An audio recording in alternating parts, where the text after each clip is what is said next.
Welcome to my channel Study Law. In this video, I will continue Section 6. Subsection 8. Subsection 7 shall not apply to an individual who is resident in India for a tax year under subsections 2 to 6. ये clause basically एक priority rule है। ये decide करता है कि पहले कौन सा रूल अप्लाई होगा। लॉ कहता है कि अगर आप फिजिकली इंडिया में रहने की वजह से जैसे 182 डे रूल या 60 डे रूल के अकॉर्डिंग पहले से ही रेजिडेंट बन चुके हैं तो आप पर सबसेक्शन 7 का डीम्ड रेजिडेंट वाला रूल अप्लाई नहीं होगा। आपका डीम्ड रेजिडेंट तभी माना जाएगा जब आप नॉर्मल रूल्स के हिसाब से नॉन रेजिडेंट बन रहे हो। अगर आप पहले से ही रेगुलर रेजिडेंट हैं तो आपको इस कैटेगरी में ज़बरदस्ती नहीं डाला जाएगा। Subsection 9.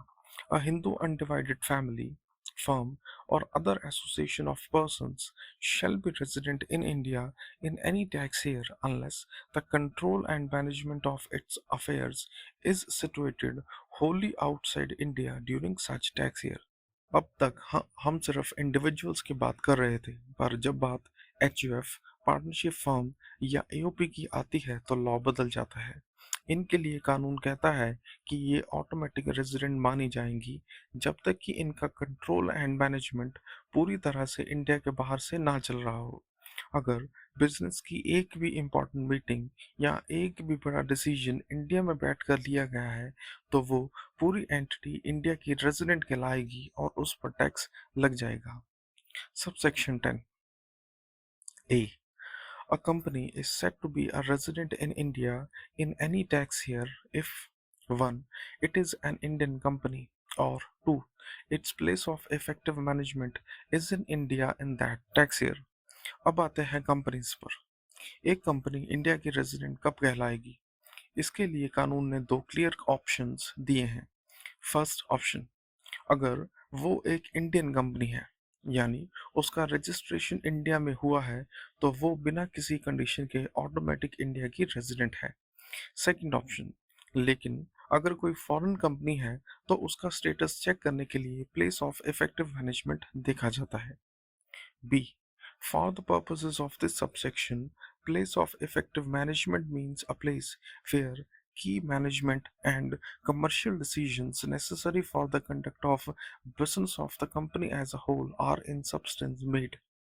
Place of effective place of effective management का मतलब है वो जगह जहां कंपनी के सारे की डिसीजंस जैसे कि बोर्ड मीटिंग्स, फाइनेंशियल पॉलिसीज और बड़े कमर्शियल डिसीजंस एक्चुअल में लिए जा रहे हैं। अगर एक फॉरेन कंपनी का पेपर पर एड्रेस बाहर का है पर उसके सारे बड़े डिसीजंस इंडिया में बैठकर लिए जा रहे हैं तो उसका place of effective management India में माना जाएगा और उसे इंडियन रेजिडेंट की तरह टैक्स देना होगा। Definition of Indian company is given under clause 53 of section 2 of Income Tax Act 2025. As per this clause, Indian company means a company formed and registered under the Companies Act 2013 and includes a company formed and registered under any law relating to companies formally or currently in force in any part of India, or B. Corporation established by or under a central act or state act or provincial act, or C. Institution or association or body which is declared by the board to be a company under clause 28, the registered or principal office of which is in India. हमने पहले बात की थी कि हर Indian company automatic tax resident होती है, पर लॉ के अकॉर्डिंग इंडियन कंपनी आखिर है कौन, इसकी डेफिनेशन यहाँ दी गई है। जो भी कंपनी कंपनीज एक्ट 2038 के अंडर देश में बनी और रजिस्टर हुई है वो एक इंडियन कंपनी है और इसमें और तीन टाइप की कंपनीज भी इंक्लूड होगी। ए, इसमें वो कंपनीज भी शामिल हैं जो आज़ादी से पहले या बाद में किसी भी पुराने कंपनी लॉ के अंडर इंडिया में रजिस्टर हुई थी।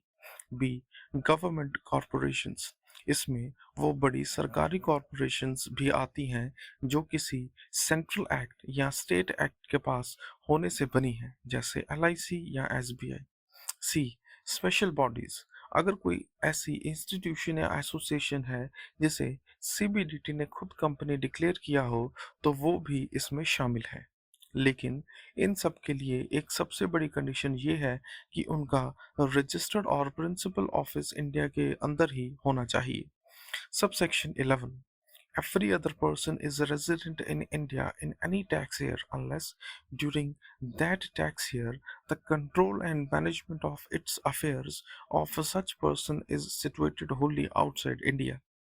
अगर कोई पर्सन इंडिविजुअल नहीं है जैसे company, firm, AOP, trust etcetera, तो डिफॉल्ट रूल ये है कि वो उस टैक्स ईयर में इंडिया का रेजिडेंट माना जाएगा।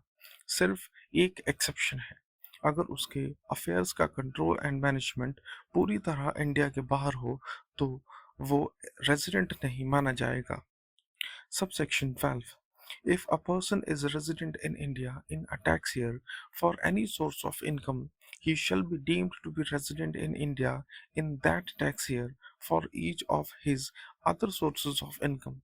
ये प्रोविजन क्लैरिफाई करता है कि residential status is person specific and not source specific. इसलिए एक टैक्स ईयर में अगर पर्सन किसी एक सोर्स के रिस्पेक्ट में रेजिडेंट है तो उस टैक्स ईयर के सभी अदर सोर्सेज ऑफ इनकम के लिए भी उसे रेजिडेंट ही ट्रीट किया जाएगा। सबसेक्शन 13। अब तक हमने देखा कि कौन रेजिडेंट है, लेकिन हर रेजिडेंट एक जैसा नहीं होता। लॉ रेजिडेंट को दो कैटेगरीज में डिवाइड करता है, ऑर्डिनरीली रेजिडेंट और नॉट ऑर्डिनरीली रेजिडेंट। ये सेक्शन बताता है कि कौन रेजिडेंट होते हुए भी नॉट ऑर्डिनरीली रेजिडेंट माना जाएगा। A person is not ordinarily resident in India in any tax year if that person is a an individual who has been or a Hindu undivided family whose manager has been 1. A non-resident in India in 9 out of the 10 tax years preceding that year, or 2. In India cumulatively for 729 days or less in 7 tax years preceding that year, or पहली category individuals और HUF के लिए है। अगर individual या HUF का manager पिछले 10 tax years में से 9 टैक्स ईयर्स तक नॉन रेजिडेंट रहा है या पिछले 7 टैक्स ईयर्स में इंडिया में सिर्फ 729 डेज या उससे कम रहा हो तो वो नॉट ऑर्डिनरीली रेजिडेंट होगा। B, a citizen of India or a person of Indian origin. 1. Whose total income, excluding income from foreign sources, exceeds rupees 15 lakh during the tax year, as mentioned in subsection 5. And 2. Who has been in India cumulatively for 129 days or more, but less than 182 days during the tax year.